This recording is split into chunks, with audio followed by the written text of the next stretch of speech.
हेतु वर्ष के लिए 20% की वार्षिक चक्रवृद्धि ब्याज पर ₹p उधार देता है। ब्याज की दर 5280 रुपये थी, तो p का मान। इस क्वेश्चन को करने के लिए बड़े ही आसान तरीका में आपको मैं बता दूं।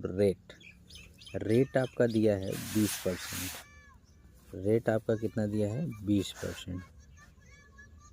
समझिए, रेट अगर आपका 20% दिया है तो 20% को एक सक्सेसिव केस में लगाएंगे, यानी एक बार 20 जोड़ देंगे और एक बार क्या करेंगे, फिर प्लस 20 20 अपॉन 100 कर देंगे। इस तरह से इसको सॉल्व करने के 0 से 0 0 से 0 कर जाएगा। 20 40 यानी 40 और 2 दूना के 4 40 और 2 दूना के 4 यानी 44, यानी हो जाएगा 44%। क्वेश्चन में क्या बोल रहा है? कह रहा है क्वेश्चन में कि ₹p का उधार, यानी प्रिंसिपल आपको निकालना है, जिसको कहते हैं आपका मूलधन, और उसने क्या दिया? ब्याज की देय राशि 52.8 तो ब्याज, अगर इसका मतलब कि ब्याज आप निकालना तो ये आपका ऐसा ही निकल कर आया।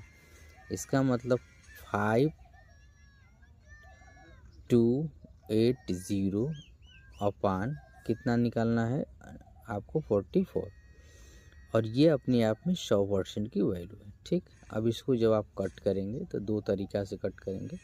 11 से अपने आप कट जाएगा, तो 11 8 सा, और इसको कट करेंगे तो 44 कट करेंगे इधर, तो 1 और 2 और 100 का मल्टीप्लाई करने पर आपका 1200 आ जाएगा। इसका मतलब ये आपका एक जीरो भी है तो 12,000, यानी जो आपका प्रिंसिपल आएगा वो कितना आएगा? 12,000। ये कॉन्सेप्ट था, एकदम इजीली कॉन्सेप्ट था।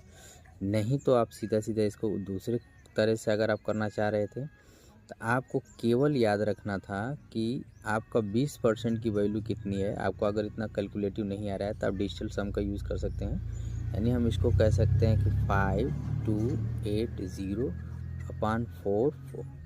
अब आप इतना याद रखिएगा,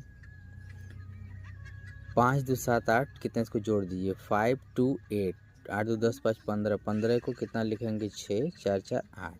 अब इसको ऐसा गुणा कर दीजिए, इसको 1 बना दीजिए, तो आप इसको 5 गुणा करेंगे तो 40 हो जाएगा। खैर छोड़िए, जान दिए, 8 के टेबल में 6 आना चाहिए। तो ऐसे देखिए।